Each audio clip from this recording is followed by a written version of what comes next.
I All right, we on, man. We recording this time from the Talking Chit podcast. Coach Marcus Hayden, HBA Academy over there. You know what I'm saying? Representing. And we gonna do this little quick rant right now. The clock gonna be on. So you're gonna give a point, gonna take a point, and gonna and we gonna be in and out. It's a lot going on, man. What's going on with you though? nothing too much. Just enjoying the beautiful weather everywhere. Mm, everywhere. Everywhere. There we go. Let's get it popping, man. Sheesh. A lot of things going on in the NFL. A lot of things going on in the NFL. We got dead bodies. Dead bodies in Ferraris and COVID. What's really happening? Well, I think somebody said it best prior. We're in the season of remorse. Ain't nobody giving no names over here.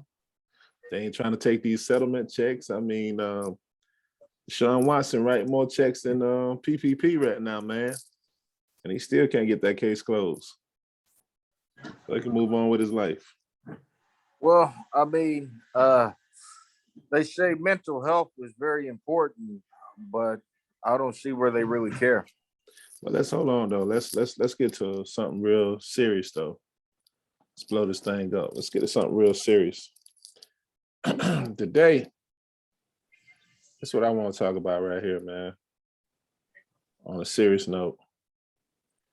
Let's get to this Julius Jones, man. Well, so as of Julius Jones, I believe he was voted clemency went in his favor. Things of that. Now, backstory, man, so people can understand it, man. You know, backstory. So the backstory with Julius Jones is he's currently on death row after being incarcerated 21 years for allegedly robbing somebody in Edmond, Oklahoma at gunpoint where the driver was killed. Julius supposedly was with two other suspects who have already admitted, right? Well, one of them has already admitted that he was the trigger man. But the second part of the story is with Julius Jones is he said he was at home eating spaghetti and cornbread, playing Scramble and Monopoly with his family at the time that this incident supposedly took place. Scrabble and Monopoly. That's a hell of a story, though. Yeah. So, I mean, they're using both sides of their brains. You think? Oh, yeah. So, basically, Julius has exhausted all of his appeals. He's scheduled to be executed in the state of Oklahoma November 18th, I do believe. Yeah, man. 11/18. 11/18. Change of solstice. Well, listen, man.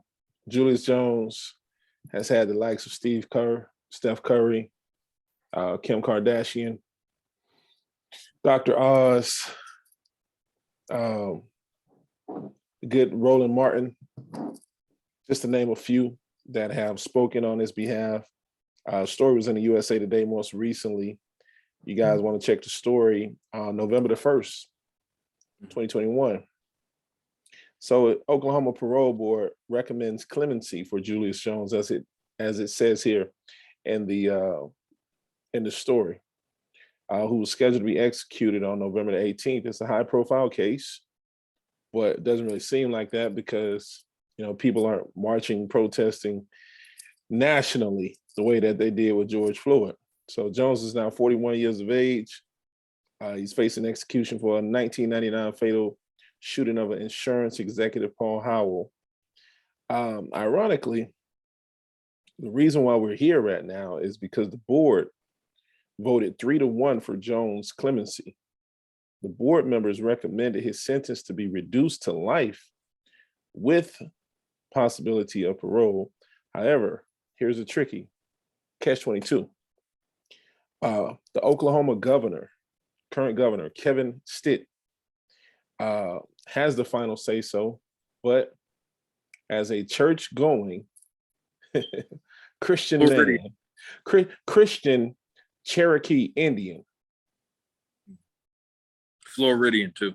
Oh, yeah, born in Florida, Milton, Florida. Let's be precise. So if y'all look at that little thing that they have going around online where it outlines what Florida is, it'll say for Floridians, we have an understanding. Once you go past Orlando, we don't count that as Florida no more. But that's no here, no there. I'm sure the people from Oklahoma City feel the same way. You know, outside of the Oklahoma City area, that ain't Oklahoma. But, you know, I mean, come on, man. It is what it is in that regard, but it ain't what it is, because in the grand scheme of things, here it is. We have a judicial system that's supposed to be offering something fair to the person, a fair, unbiased situation. Now the board is approved 3-1, not once, but twice, for this man to have clemency. And now we have a governor that's here standing in the middle of the situation that could still say, no, we're going to proceed with execution for something. A lot of unanswered questions that could come about because, you know, if DNA evidence was treated properly or not, we may find ourselves in a situation where somewhere down the road, this case is reviewed again and the information is showing that this man was totally innocent after his demise. What do we do? We all take a break from life and go to law school. Unfortunately, if you don't have enough money, what the hell that's going to do for you in America? Well, then Google is not my God. But I mean, it's kind of interesting. We have, not to challenge the governor, but I got to challenge the governor. We have a looks like a white Puritan Christian that his family filed to be accepted as a, can you hear me clearly? Absolutely. Okay, because I'm trying to make sure, they ain't jumping on this. But we have we have an Anglo-Saxon that looks like a white man when you look this governor up. Go ahead, Wikipedia, Google it. Perpetrating. Now you see this copper skin, or you see Abraham. No, I ain't gonna use that example. But you see this copper skin though. Copper skin for the penny. It meant something. It's all subliminal messages. This man is a recognized Cherokee Indian. Well, I mean, I've been quoted as saying previously, Oklahoma is the only state where all of the tribesmen, all of the Native American tribes have a parking spot at the state capitol, if that makes sense. Apparently the governor. Well, hey, you said, man, I said, I don't know how to take that. I'm a very benevolent person on Wednesdays. You know what I mean? I hear you, but I mean, we could try to be as impartial as we want to be, but when all the evidence is there and someone is saying, look, we got the evidence, we voted, vote says in a fair judicial system, this man is supposed to receive a fair review for clemency, which should more than likely fall in his favor at this stage. But because we have antagonists, that being the victim's family, they're just seeking an eye for an eye from a justice standpoint. And I don't want to belittle or berate anyone because no one knows the true situation other than the people directly involved. A lot of hearsay is out there where, it could be the shooters known at this stage. And unfortunately, they're not willing to, they can't do anything to the potential shooter because, if it's hearsay and it's accurate, that person's already received their fair day. So you can't try them again in the grand scheme of things. So they were also able to testify. Excuse me. They were also able to corroborate their story first with investigators, and were able to get a linear sentence. And that's something that we have to take a look at in the judicial system also. But more importantly, one of the jurors being in the back during uh, deliberation, and one was quoted to saying, "Why don't we take the nigger out back and hang him?" And also brought to the judge's attention too during the trial, but nobody really made note of this.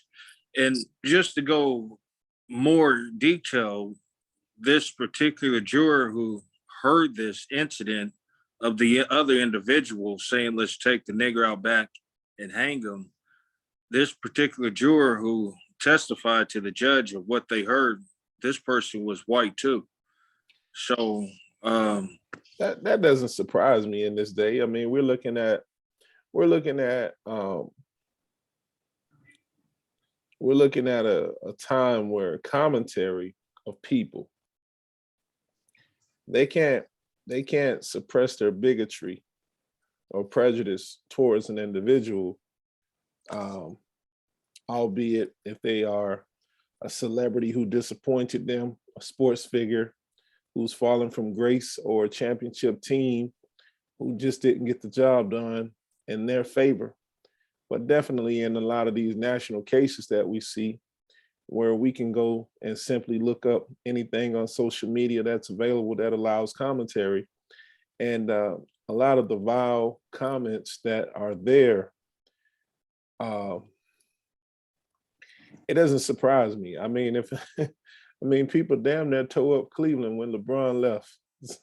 So this is a basketball player choosing to play in another state or for another organization at the time, and they're burning jerseys, and this is in the 2000s. So if people are willing to be that extreme and go that far over fanfare for a sports figure, let alone, I mean, a common man on the streets, of course they're going to say the most egregious things that you can imagine. But what's happening now is we have a court system that's actually vindicating them, because all of their thoughts, less than their behaviors, are being validated, where we have people who are sitting playing God. And I make the point of saying the Christian Cherokee governor purposely, because if you're a man of the cloth, hey, thou shalt not kill. And on to Cincinnati after that, man. Julius Jones, I hope you get your day of freedom and honestly is fully exonerated and move out of Oklahoma.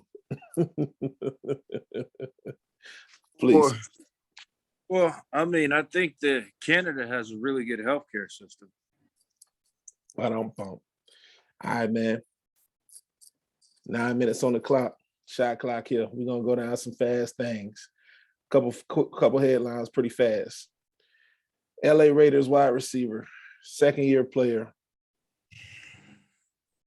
car crash over this past weekend, turns fatal, kills the victim, and a fire. Person burns to death, unfortunately. Whew. John Gruden, and then this. Things are falling apart. Well, if you're a Raiders fan, it's been a great year for the Roses. No pun intended. I actually like rose petal water. I just can't drink it. Yeah. But what the details in this crash, it was brought to my attention. He was at excess speeds of 156 miles an hour. Allegedly. Huh? Well, but there's another part of me that hears, he doesn't have a criminal record or anything of that sort. And how old is this kid, this young man? 22. So he's got a lot of life left, right? Yeah, man. We speaking of Henry Ruggs III, top player, wide receiver from the University of Alabama, won national championship there with them.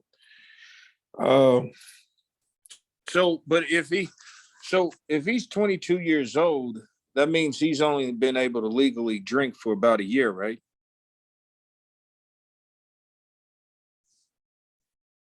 One year. That's it. But if he turned 18 years old, he's able to join the military, right? Yeah. 17 with parents' permission? Okay. Yeah. So, and he's a millionaire at 22 years old with experience in alcohol with a lot of money, right? No. Well, no. Honestly, I mean, I look at it like this. Here we go. To your point, 22 years of age, millionaire, riding with his girlfriend, 23 years old. Excuse me. Person killed. She was 23 years old.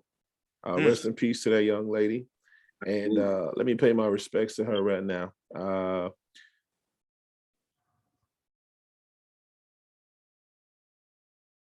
Tina Tinter was the name of the victim who lost her other woman in Las Vegas who died. Okay, she was driving a RAV4. Okay, so Miss Tinter, rest in peace to you. Let me start off with that.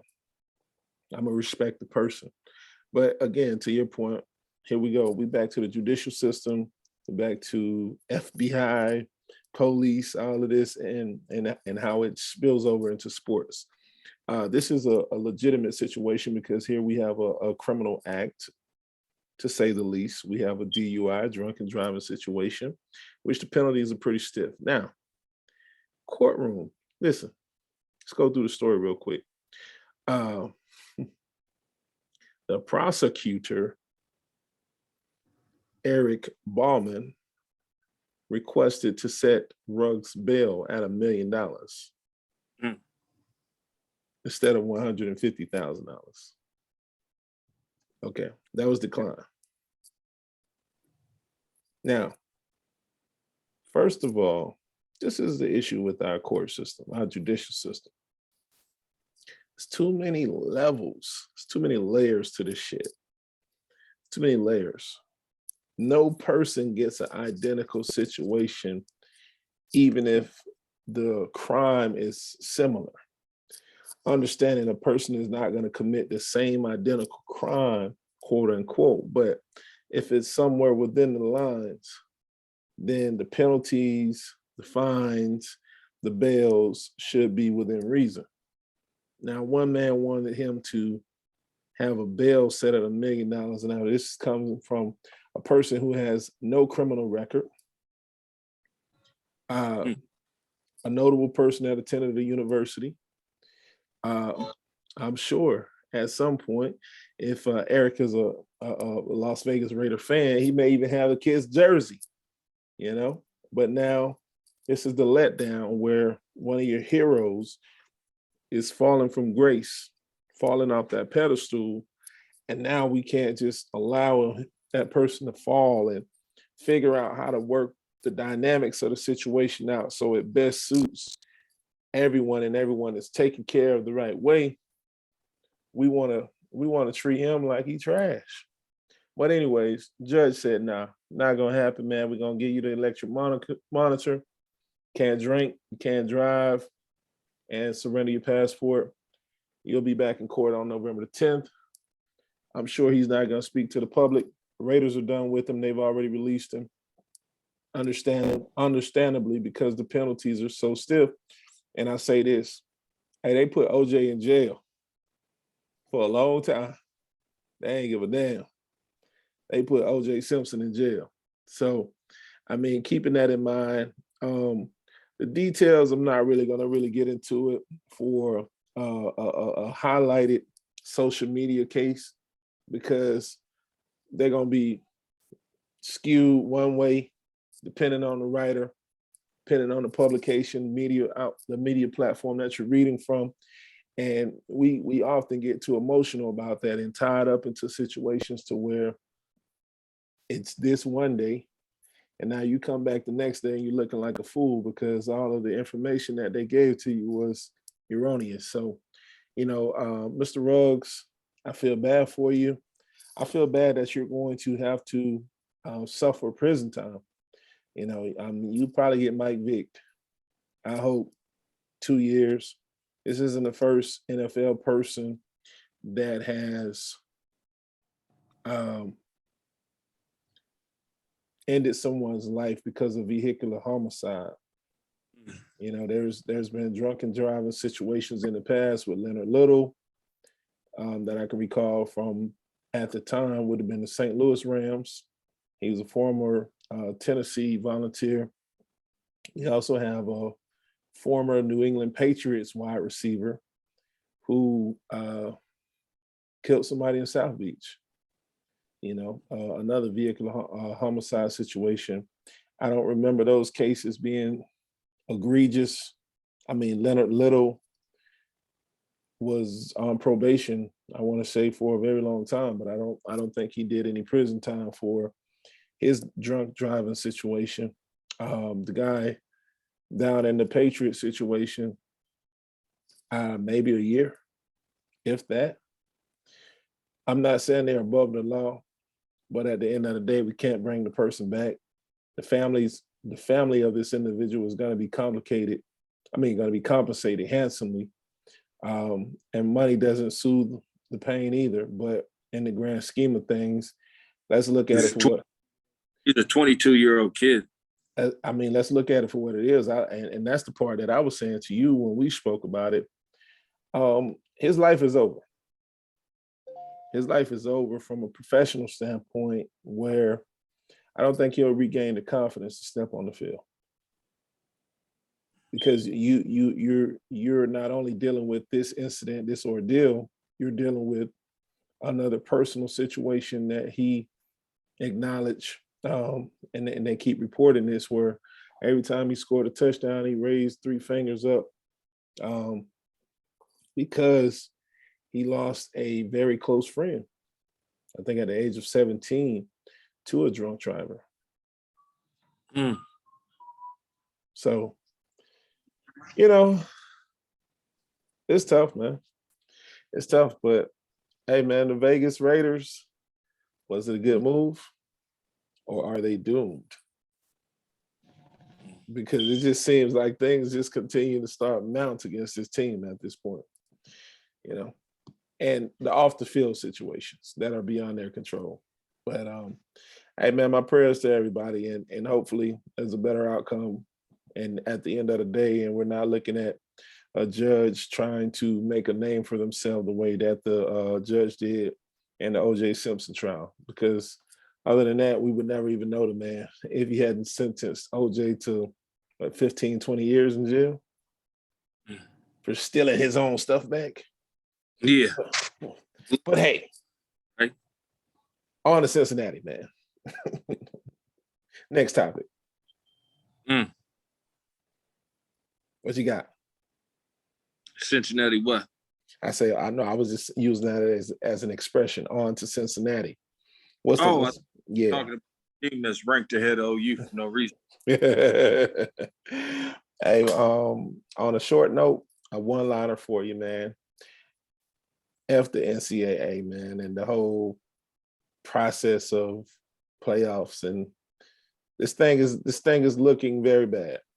Yeah, like my Sooners are number 8, and you know what? I told myself I wasn't gonna talk about this shit. You feel me? And yeah, I could just curse. Yeah, listen, I thought we lost this weekend. You feel me? Like, seriously. Number 8. Like, how do you play in the Big 12 and win out, and they put you at number 8? Yeah, they're not in the Power 5. That's the complaint. What, the way people are expressing it, and I heard some remarks earlier today from RG3, who's a newfound analyst on ESPN, is like the Power 5 Invitational. If you're not in that Power 5, you know, you can almost forget about it because it's all about strength and scheduling, as they say. And I don't know, man. I don't know. I look at it as it's difficult. I mean, I wish the format could be as fair, assumably, as the NFL system. So we're going to make Georgia pay. So if Georgia loses a game in the latter part of the season, we're going to make them pay, right? They may drop out.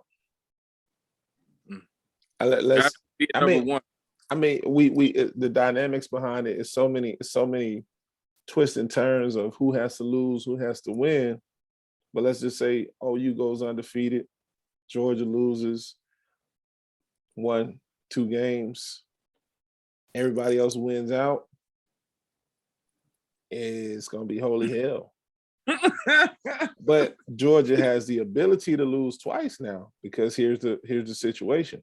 East has to play West, and they're not in the same conference as the University of Alabama. So, do these championship games count in regards to this whole process of the playoffs, or are they solidified before that? I mean, it's always solidified until you get beat. I mean, we're gonna be watching it close, man. It's college football, man. But shout out to the this is what it's do to us. Yeah, that's what we're gonna do, man. World Series champion, man. Shout out to the Atlanta Braves successfully overcoming odds to beat the Houston Astros, man. Dusty Baker, man, you just can't catch a break, brother. I feel like you the new Tony Dungy, man. You the Tony Dungy of baseball. But hey, man, real quick, let's hit some quick ones real quick.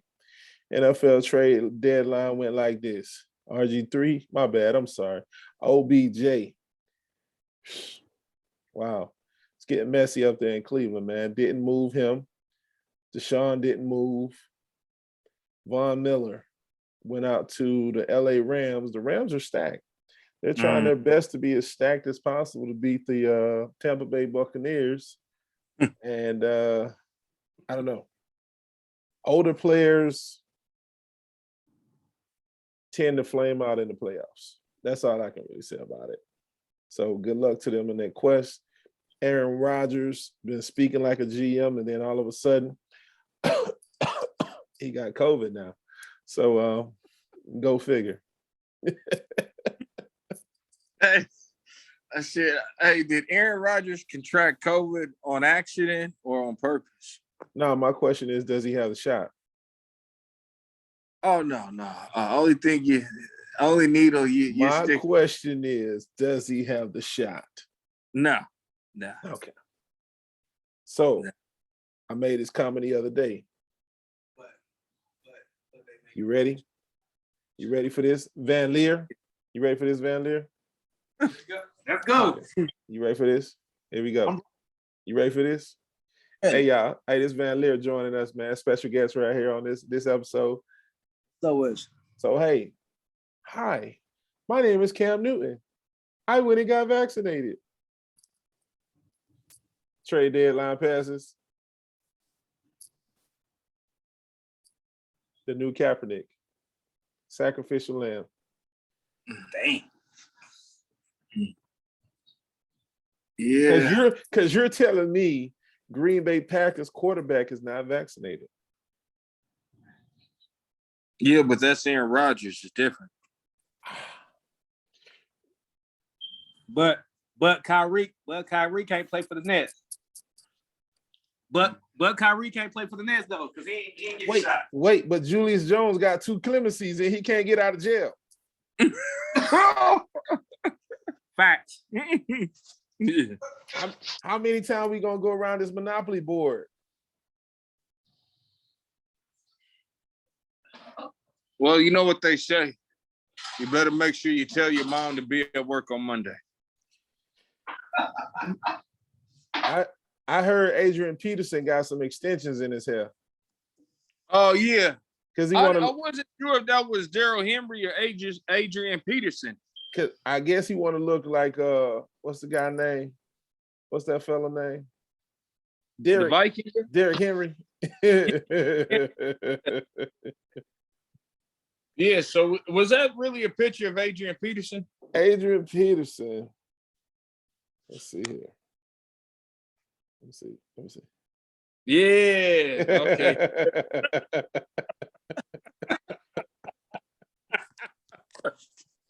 Hey, hey, who am I to judge? I had to look at it twice, man. I was like, oh, okay, I get it. So, anyways, Adrian Peterson got picked up, but not Cam Newton. Let me just reiterate that. Adrian Peterson got picked up, but not Cam Newton. Jameis, wait a minute. Hold on. Wait a minute. And I said we weren't gonna make this one long now. Hold on. Wait a minute. Wait 1 minute. All right, here we go. There we go. Jameis crab leg. Jameis, I don't have crab legs. Winston. Or a laptop. Yeah. I mean, you can see that illustration. He getting snapped like a twig. But Cam Newton, I got vaccinated. I'm ready to continue my career. Is currently not in the league, even though there's a need for some backup quarterbacks. I mean, hey. Hey, shut up and dribble. Kaepernick. LeBron. That's right, LeBron. Well, LeBron. I mean, shit. I mean, if you got a young quarterback, you better hide him from Cam Newton, right? Man, I'm gonna say this, right? It's tough. Hey, Tupac made a whole album, 7 Day Theory, where he was who was he? Machiavelli. Got a song on there, White Man's World. People hate to hear these type of references, but I mean, a lot of that diction holds true, man. A lot of that poetry, that written art form holds true, man. Goes without saying, you can do everything to try to be in the right or on the right side of history, but if you don't have the white man's approval, and that's why we here, because fuck ESPN. No, I'm just we can do our own thing though. But but we love Walt Disney World of Sports. Hey man, shout out to Viacom, man. You know what I'm saying? For whatever, And Hubie Davis, UNC, switching it up, man. What up with him? Yeah, I mean, Hubie. Tell us what happened. What happened to Hubie? Know. What happened to Hubie Davis at UNC? Well, somebody asked Hubie the wrong question. You know what I'm saying? And so Hubie had to let people know where he's coming from. There's only 26% of us are African American head coaches. Yeah, that's all I know. Yeah. Well, you're following up to. I mean, I don't know. Like, sometimes you have to tell people when, like Chappelle, when he was the first black person to take a shit on a white toilet, I thought that was monumental. You know what I mean? Because we have to say, hey, look, I'm black and I'm doing a profession. Everybody look at me. Hey, man. Let me say, Hubert Davis, the current University of who are they? North Carolina and Chapel Hill. Tar Heels. Tar Heels. I think it's a type of sheep. That's what it is. Yeah. Yeah. Hubert Davis.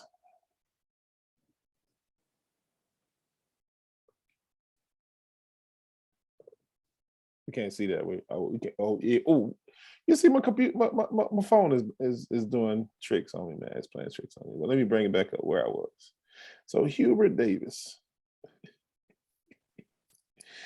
is in a situation, man, and this tough. This guy's been around for a long time doing this thing, and he's been sitting on the bench with Dean Smith. Who was the other guy before him? Ray Williams. Roy Yeah. Williams. All right. Hey man, it's North Carolina. Though you may have what you have at home personally, I mean, publicly, I mean, people don't want to hear that shit. They just want to hear you win. They want to see you recruit, and they want wins in North Carolina. Hubert Davis is a black man married to a white woman in a tough environment called North Carolina. They are unforgiving. I have nothing negative to say about his personal relationship. It's not relevant because he's just a coach. I don't care who he's married to, but I'm sure at some point, you know, all of these indirect factors are going to come into play as people try to scrutinize him if he doesn't win. How long will he be there? You know, Florida State black football coach that was brought in, Willie Taggart, he didn't survive a season.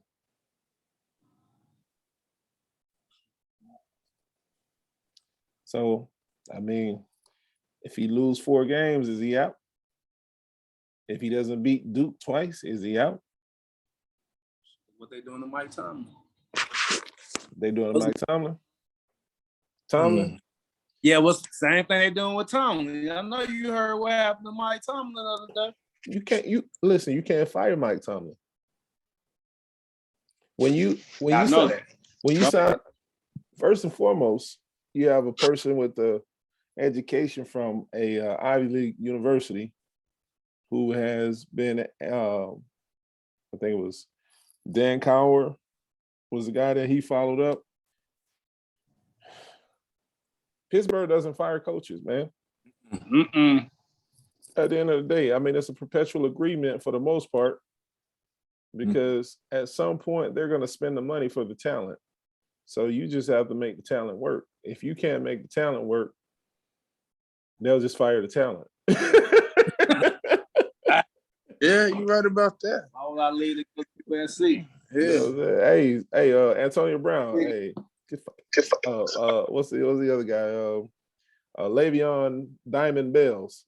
Get out of here, man. You know, and you know, if you're not being Roethlisberger or Mike Tomlin, your job ain't safe in Pittsburgh. In the grand scheme of things. But I mean, Mike, but your reference to Mike Tomlin about the college situation, yeah, I don't find that to be insulting. I mean, I look at it as,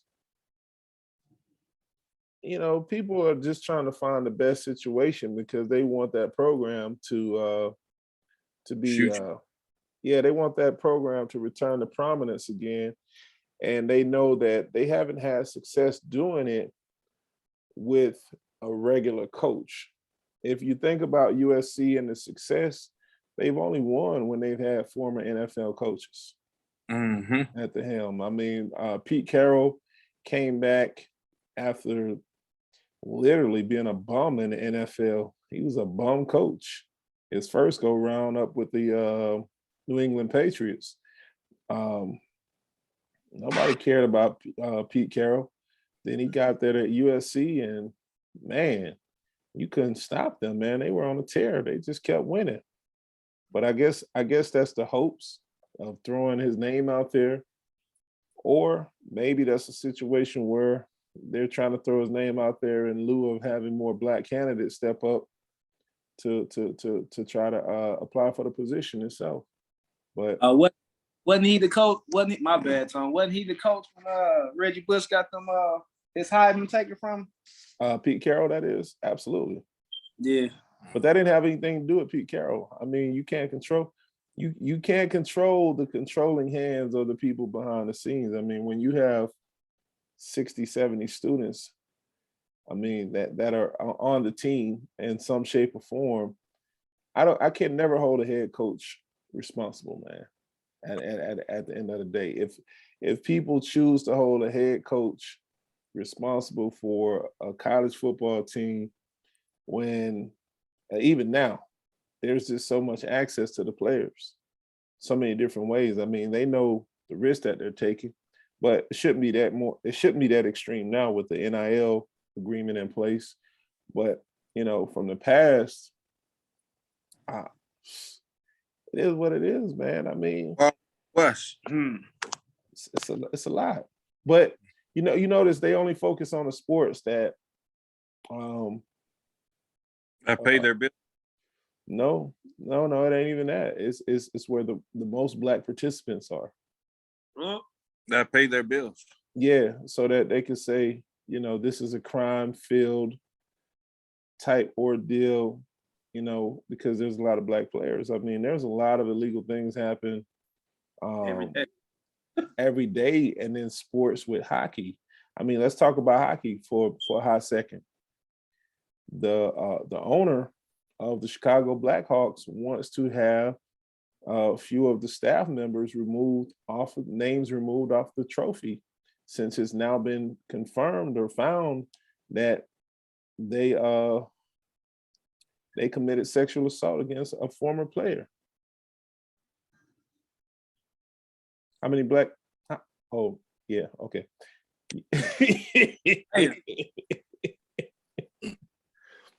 They all ought to go to jail for beating the black puck. Yeah, right. And so, but there's that haymaker. But yeah, man. So and this was last week. This is just last week in the news. So it's not like this is something from years ago. This is Chicago Blackhawks have a player that is now playing over. He's playing abroad at this point. But he said, he hid it for about 11 years before he came out and said that he was sexually assaulted by a coach or a trainer for the Blackhawks. And I mean, we're talking about adults. We're talking about men. So the NHL. So, no email. Hey, no email. I hope he didn't email that. Oh yeah, he did email that. He did email that. Yeah, I mean, so, but I it's like I said, it's a lot of things that happen, but we only focus on the sports where, like, the bad things that dominate the headlines are the Black players in the grand scheme of things. But we never speak on how much charity, like genuine charity. I'm not saying that forced, I got to do it for tax purposes, but a lot of genuine charity that these guys actually try to do. But that one frail moment, that fragment of their life where they get caught out there, man, it seems like that's the only thing that we can remember these people by, and I say that because offline I've said, Ray Lewis and his circumstance with the allegations of being tied to the murder after the Super Bowl. But the amount of charity that Ray does, no one ever highlights that. I remember going to the ceremony where he went into the Hall of Fame. Dude literally had 6 charter buses that he paid for, that he sponsored for his foundation and for children that have been through his participating through his foundation and his groups over the years, where he bust all those people in, man, to see him, come on that stage and give his ceremonial speech as he entered into the Hall of Fame. And I mean, that's huge. I was looking around like, I felt like I was in Baltimore looking over to my right because they had the whole damn section filled up, man, for Ray Lewis. So these are the things that they don't speak on, man. Shout out to Maya Mays, man, who helped get that man name cleared and exonerated from his ordeal where he was wrongly accused. She gave up her career in the WNBA. So, a lot of great things that we do, but we only highlight the bad. Closing, man. Closing. It's on you. What you got? Basically, the Julius Jones incident is sort of sad in our judicial system. Well, we know they're going to have to spend money whether he dies or not. Somebody's going to be owed money from the judicial system. and Yeah. be predicated off of that. Mhm. So something to think about as far as Lady Justice. Maybe she needs to take those blinds off. Yeah, man.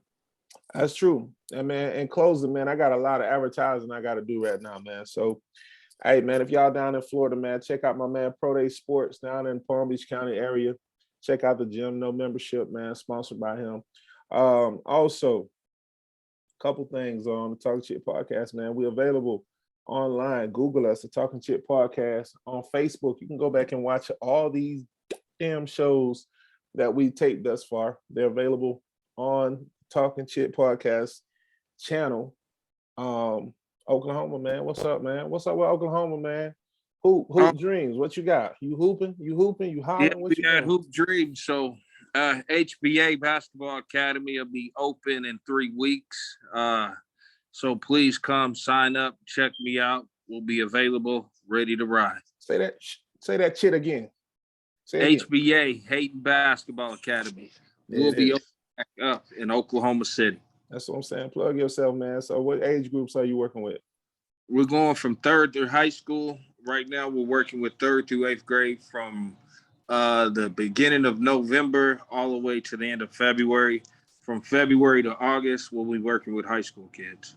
That's right, man. So, man, if y'all ain't too full of yourselves and y'all want us to shout y'all businesses out, hit us up directly, man. You know what I'm saying? So we can advertise for y'all. We're looking for sponsors out there. Definitely, we want to take the show on the road. We don't want to live on Zoom. You know, bring us to y'all town. You know what I'm saying? Put that hotel room up. Get us 2 group. Oh no, I'm just playing. But I don't drink and drive, so you know you can give me some drinks in an Uber. So you know what I mean. So it is what it is on that note. But until next time, man, I'm finna load this thing up right now, just as is. I ain't cutting that. Peace. Yes, sir.